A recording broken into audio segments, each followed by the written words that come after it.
दोस्तों स्वागत है आपका भारत की बात में। दोस्तों आज भारत की बात में पूरे देश भर की टॉप न्यूज लेकर आए हैं आपके लिए। दोस्तों वीडियो स्टार्ट करने से पहले आपसे एक रिक्वेस्ट है, अगर आप नए आए इस चैनल पर तो फिर इस चैनल को सब्सक्राइब करके बेल आइकन को भी प्रेस कर दीजिए और साथ में वीडियो को लाइक कर दीजिए, अपने दोस्तों के साथ शेयर भी कीजिए। तो चलो दोस्तों स्टार्ट करते हैं आज की भारत की बात में पूरे देश भर की टॉप न्यूज।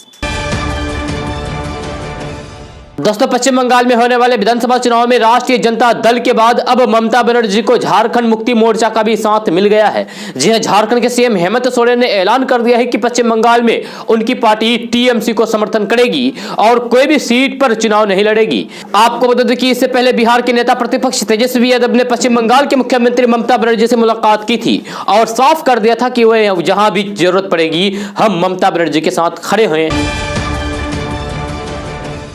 दोस्तों मुस्लिम समाज के बाद अब ईसाई समाज ने भी दहेज के खिलाफ आवाज बुलंद की है। जी हां, दहेज रहित शादियां कराने के लिए पादरियों ने काफी विचार विमर्श के बाद यह फैसला किया है। आयशा की खुदकुशी के मामले संज्ञान में लेते हुए मुस्लिम समाज दहेज के खिलाफ अभियान चला रहे हैं। जी हां, दहेज उत्पीड़न का शिकार गुजरात की आयशा की खुदकुशी करने के बाद Muslim personal law board, all India Sunni Ulama counselling, Garib Nawaz counselling, all India Muslim Mahila board सहित कई संगठनों ने दहेज के खिलाफ अभियान शुरू किया है। दहेज उत्पीड़न की शिकार महिलाओं के लिए आयशा हेल्पलाइन का गठन भी कर लिया गया है। अब दहेज के खिलाफ ईसाई समाज में भी आवाज बुलंद होने लगी है। गरीब लड़कियों की शादी कराने में मदद के साथ दहेज रहित शादी कराने के लिए United Christian committee of Kanpur में निर्णय लिया गया है। जी पादरियों की बैठक में कहा गया है कि किसी युवती को दहेज उत्पीड़न का शिकार नहीं होने दिया जाएगा। ईसाई समाज में दहेज रहित शादियां कराने के लिए पादरी मदद करेंगे। दोस्तों देश को आजादी मिले 75 साल पूरा होने वाले हैं। जी और इसी मौके पर आजादी के अमृत महोत्सव का आगाज हो गया है। आज से लगातार 75 हफ्तों तक देश भर में कई कार्यक्रमों का आयोजन किया जाना है। जी इस दौरान अहमदाबाद में कार्यक्रम का शुभारंभ करते हुए प्रधानमंत्री नरेंद्र मोदी ने कहा है कि पंडित नेहरू, बाबा साहेब अम्बेडकर, मौलाना आजाद, सरदार पटेल के सपनों के भारत को बनाने के लिए हम आगे बढ़ रहे हैं। जी पीएम मोदी ने कहा है कि देश के इतिहास में ऐसे कई संघर्ष हैं जिनका नाम आज नहीं लिया जाता है, लेकिन हर किसी का अपना एक महत्व रहा है। दोस्तों सुप्रीम कोर्ट ने शुक्रवार को 1991 के प्लेस ऑफ वर्शिप एक्ट यानी कि धार्मिक स्थल कानून को चुनौती देने वाली याचिका पर नोटिस जारी करके केंद्र से जवाब मांगा है। यानी कि अदालत अब उस कानून की समीक्षा करेगी जिसमें कहा गया था कि 1947 में जिस धार्मिक स्थल का जो कैरेक्टर है वह बना रहेगा। ऐसा कानून मंदिर मस्जिद के विवाद को खत्म करने के लिए बनाया गया था। देश भर में ऐसे कई मामले सामने आए थे जहां एक धार्मिक स्थल पर दो समुदाय अपना अपना दावा ठोक रहे हैं, दावा कर रहे हैं। ऐसे में अयोध्या, मथुरा और काशी इस विवाद को सुलझाने के लिए सरकार ने 1991 में कानून बनाया था। कानून में था कि 1947 में जो धार्मिक स्थल जैसी है वैसे ही रहेगी। यह सिर्फ अयोध्या के बाबरी मस्जिद राम जन्मभूमि मामले को इस कानून से अलग रखा गया था। जी हां, राम जन्मभूमि पर सुप्रीम कोर्ट अपना अंतिम फैसला सुना चुका है, लेकिन मथुरा और काशी का मामला अभी भी बाकी है। 1991 के कानपुर के मुताबिक उस धार्मिक स्थल को बदला नहीं जा सकता, यानी कि मथुरा और काशी का विवादित स्थल मस्जिद ही रहेगा। दोस्तों सड़क पर वाहन चलाते वक्त एम्बुलेंस, अग्निशमन वाहन या फिर किसी आपातकालीन वाहन को रास्ता नहीं देने पर महंगा पड़ सकता है। यातायात नियमों के अनुसार इन वाहनों को रास्ता नहीं देने पर 10,000 का जुर्माना अदा करना होगा। यह परिवहन विभाग बीते माह जिले में सड़क सुरक्षा माह के अंतर्गत जागरूकता अभियान चलाकर लोगों को जागरूक किया है, जिसमें बताया गया है कि यातायात नियमों के अनुपालन से यात्रा सुरक्षित एवं सुखद होती है। जी हाँ, वही यातायात के नियमों के पालन से दुर्घटनाओं पर भी विराम लगाया जा सकता है। दोस्तों बिहार में पंचायत चुनाव में फिर से ईवीएम का पेच फंस गया है। जी हां, अब तय समय पर चुनाव नहीं होंगे। जी राज्य निर्वाचन आयोग की जो तैयारी थी उसके अनुसार मार्च के अंतिम हफ्ते में पहले चरण का चुनाव संपन्न कराना था, लेकिन अब निर्वाचन आयोग ने ईवीएम आपूर्ति के लिए अनापत्ति प्रमाण पत्र नहीं दिया है। जी हां, जब तक आयोग की तरफ से हरी झंडी नहीं मिलती है तब तक ईवीएम की आपूर्ति नहीं होगी। जी हां, बिहार सरकार ने निर्णय लिया है कि इस बार का पंचायत चुनाव ईवीएम से ही होगा, लेकिन ईवीएम की आपूर्ति तभी होगी जब तक भारत निर्वाचन आयोग अनापत्ति प्रमाण पत्र नहीं देंगे। जी हां, जब तक अनापत्ति प्रमाण पत्र नहीं मिलता है तब तक पंचायत चुनाव की घोषणा नहीं हो सकती है। जी हां, चुनाव आयोग के सूत्रों के अनुसार चुनाव में अब तक 1 महीने का देरी हो चुका है। जी हां, राज्य निर्वाचन आयोग ने ईवीएम को लेकर भारत निर्वाचन आयोग को 2 बार पत्र लिख चुका है, लेकिन अभी तक कोई भी समाधान नहीं निकल पाया है। दोस्तों पश्चिम बंगाल के चुनावी जंग में उत्तर बंगाल सबसे महत्वपूर्ण बनता जा रहा है। इस क्षेत्र में टीएमसी को सबसे कमजोर माना जाता है, जबकि भाजपा ने बीते लोकसभा चुनाव में वहां पर बड़ी सफलता हासिल की थी। 8 जिलों में फैले इस क्षेत्र की 54 विधानसभा सीटों में टीएमसी बीते 2 विधानसभा चुनाव में अपेक्षित रूप से कमजोर प्रदर्शन कर रही है। हालांकि इस बार उसने गोरखा जनमुक्ति मोर्चा के विमल मुरुंग से हाथ मिलाकर अपनी स्थिति मजबूत करने की कोशिश की है। उत्तर बंगाल के जरिए भाजपा अपने मिशन को हासिल करना चाहती है और ममता बनर्जी की इस कमजोर कड़ी पर और ज्यादा प्रहार करके अपने लिए बड़ी सफलता हासिल करना चाहती है। 2019 के लोकसभा चुनाव में भाजपा ने इस क्षेत्र की 8 लोकसभा सीटों में से 7 सीटों पर जीत दर्ज की थी, जबकि 1 सीट कांग्रेस के खाते में गई थी, यानी कि टीएमसी को कोई भी सफलता हाथ नहीं लगी थी। इतना ही नहीं, बीते 2016 के विधानसभा चुनाव में टीएमसी यहां पर 54 में से 26 विधानसभा सीटों पर ही जीत पाई थी, जबकि 2011 के विधानसभा चुनाव में उसे महज 16 सीटें ही जीत हासिल हुई थी। दोस्तों राजकुमार की फिल्म का एक फेमस डायलॉग है कि जिनके घर शीशे के होते हैं वे दूसरे के घर पत्थर नहीं फेंका करते। ये डायलॉग वैशाली पुलिस पर पूरी तरीके से फिट बैठती है। एक तरफ जहां पुलिस लोगों को देर रात तक डीजे और बार बालाओं के डांस आयोजित करने पर जेल की सैर करा देती है, वहीं दूसरी तरफ उनके ही पुलिस लाइन ये सारे आदेश दरकिनार कर देते हैं। बीती रात कुछ ऐसा ही देखने को मिला, जहां डीएम के द्वारा डीजे बजाने पर रोक के आदेश के बावजूद भी पुलिस लाइन में महाशिवरात्रि पर डीजे बजाते नजर आए। साथ ही देर रात तक बार बालाओं का डांस भी आयोजित किया गया था। बार बालाओं के ठुमकों पर पुलिस वाले देर रात तक झूमते नजर आए। वही सारे नियम कानून की धज्जियां उड़ते देखने के बावजूद भी पुलिस अधिकारियों के मुंह से कोई विरोध के स्वर नजर नहीं आया। चौंकाने वाली बात यह है कि महाशिवरात्रि पर इस तरीके के कार्यक्रम आयोजित किए गए और उनको आयोजित करने वाले भी वे लोग थे जिन पर इसको रोक लगाने की जिम्मेवारी है, यानी कि पुलिस। दोस्तों बिजली खपत को कम करने के लिए सरकार द्वारा एलईडी बल्ब के इस्तेमाल को बढ़ावा दिया जा रहा है। इसमें सरकार द्वारा बाजार से कम कीमत पर एलईडी लाइट बेचने की तैयारी कर रही है। आगामी कुछ दिनों में सरकार सामान्य बल्ब से भी कम कीमत में एलईडी लाइट बेचने की व्यवस्था कर रही है। मिली जानकारी के अनुसार केंद्र सरकार देश भर में 15 मार्च से ग्राम उज्ज्वला योजना के तहत ग्रामीण बिजली उपभोक्ताओं को 10 रुपए में एलईडी बल्ब उपलब्ध कराएगी। इसके तहत 9 और 12 वाट के 5 एलईडी बल्ब प्रत्येक उपभोक्ताओं को दिए जाएंगे। ये केंद्र सरकार की ग्राम उज्ज्वला योजना के तहत सभी गांवों में कैंप लगाए जाएंगे। इस योजना के लिए नियुक्त कर्मी गांव में प्रत्येक बिजली उपभोक्ता के घर जाएंगे और उनसे पुराने 5 बल्ब लेकर 10-10 रुपए में नए एलईडी बल्ब दिए जाएंगे। ई वेस्ट प्रक्रिया के तहत पुराने बल्ब को डिस्पोज किया जाएगा। सूत्रों के अनुसार 60 वाट के पुराने बल्ब के बदले 9 वाट के नए एलईडी और फिर 100 वाट के पुराने बिजली बल्ब के बदले 12 वाट के नए एलईडी बल्ब दिए जाएंगे। इस योजना के पहले चरण में बिहार में भोजपुर जिले से इसकी शुरुआत होगी और वहां करीब 25 लाख एलईडी बल्ब दिए जाएंगे। दूसरे चरण में राज्य के करीब 5 करोड़ ग्रामीण उपभोक्ताओं को इसका लाभ होगा। इसका मकसद ऊर्जा और पर्यावरण संरक्षण को बढ़ावा देना है।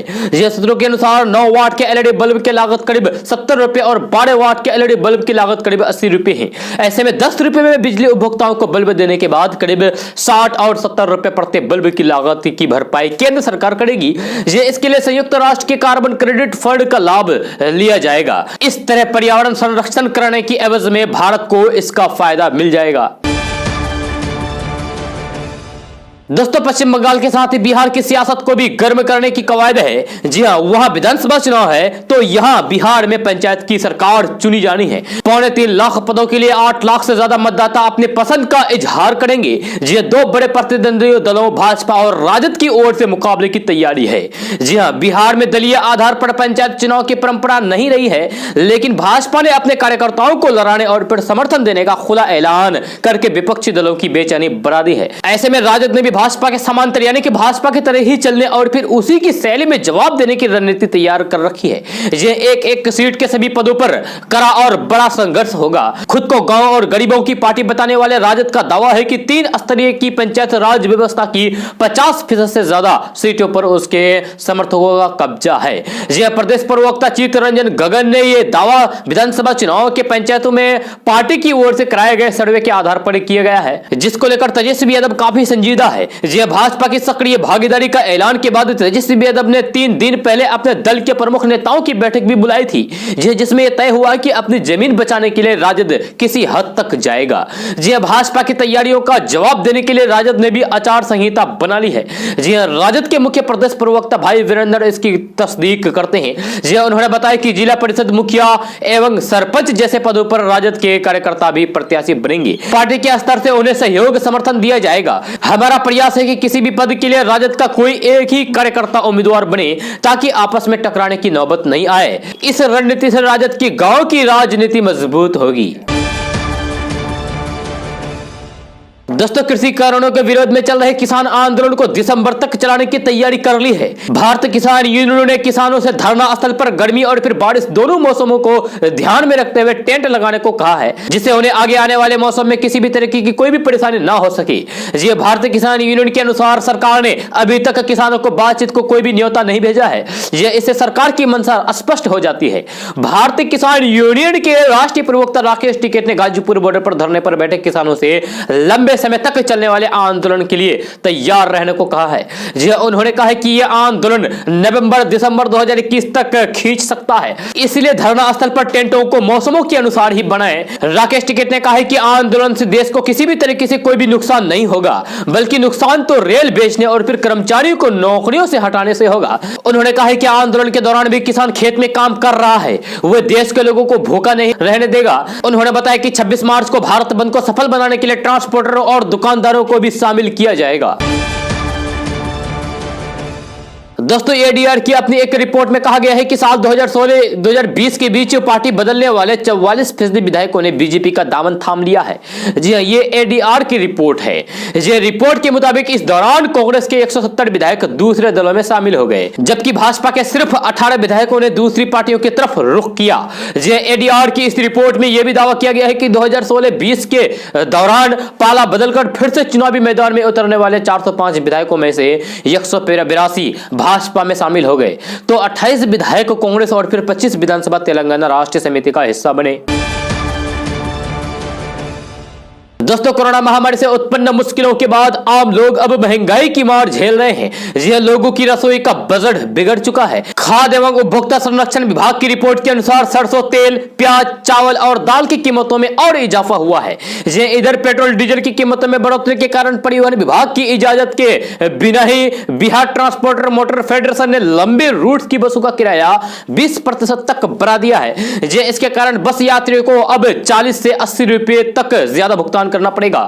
राज्य में पिछले 1 महीने में रसोई के सामान के लिए आम लोगों को अधिक पैसे खर्च करना पड़ रहा है। राज्य भर में खुदरा व्यापारियों ने किराना सामान की कीमतों में अपने मन से बढ़ोतरी कर दी है। खाद्य उपभोक्ता विभाग की रिपोर्ट के मुताबिक 9 मार्च से 10 मार्च के बीच सरसों तेल की कीमतों में 22 रुपए की तेजी आई है।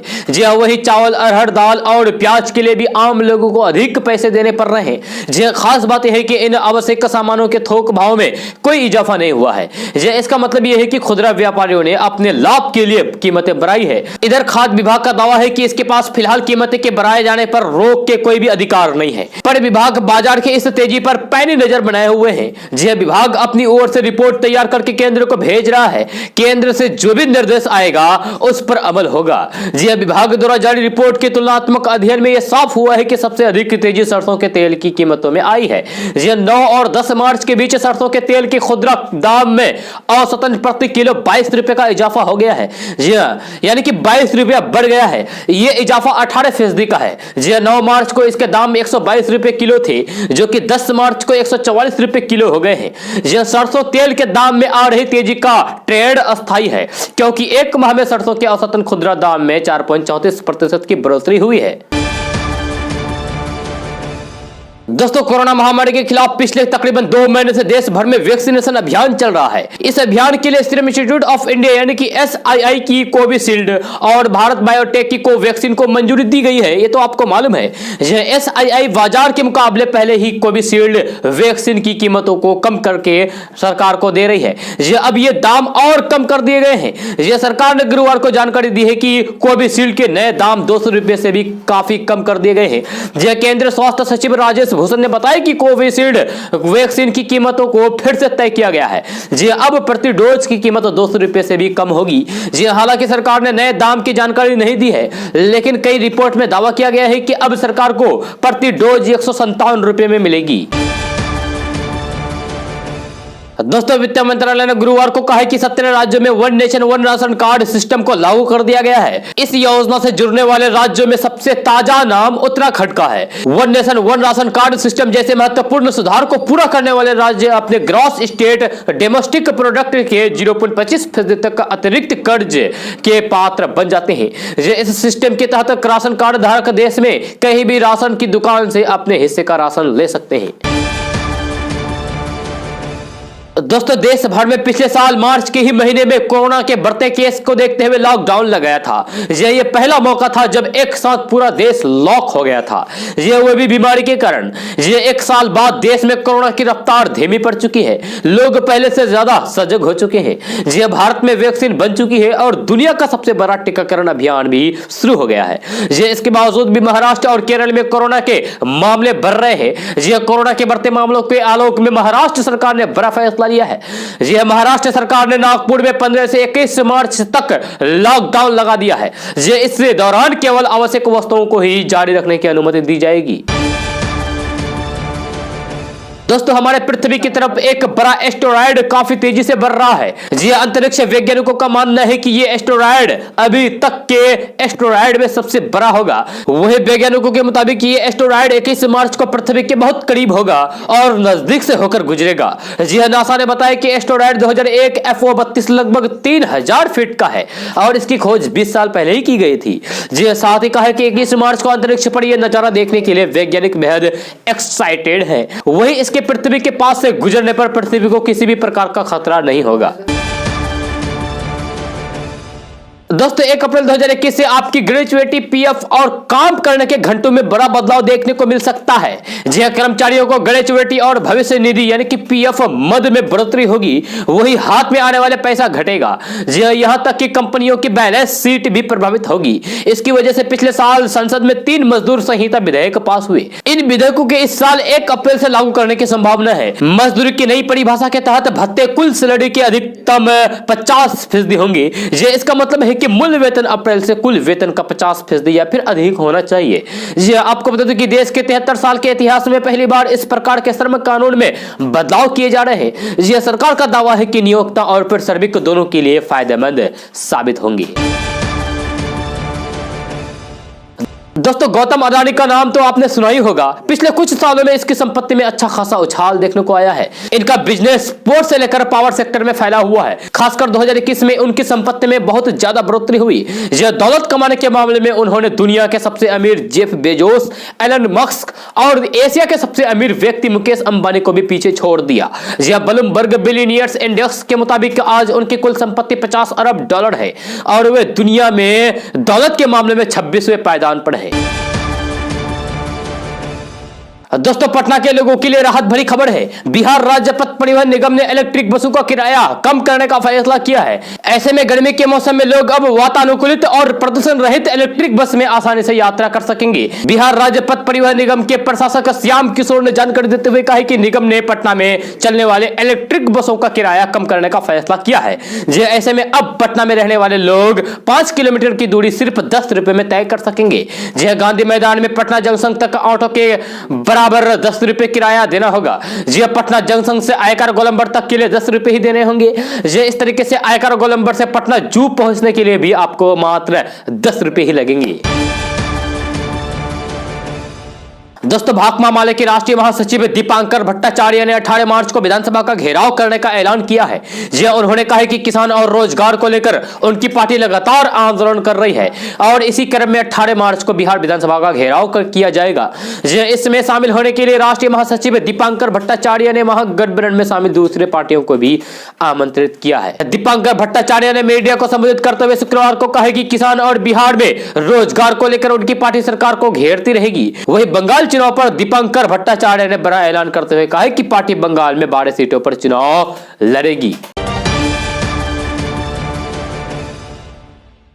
दोस्तों आज का न्यूज बस यहाँ तक। कैसा लगा जरूर अपना सुझाव दीजिएगा नीचे कमेंट बॉक्स में कमेंट करके। अगर आप नए आए इस चैनल पर तो फिर चैनल को सब्सक्राइब करके बेल आइकन को भी प्रेस कर दीजिए और साथ में वीडियो को लाइक कीजिए, अपने दोस्तों के साथ शेयर भी कीजिए। तो फिर चलिए दोस्तों मिलते हैं अगले वीडियो में। जय हिंद।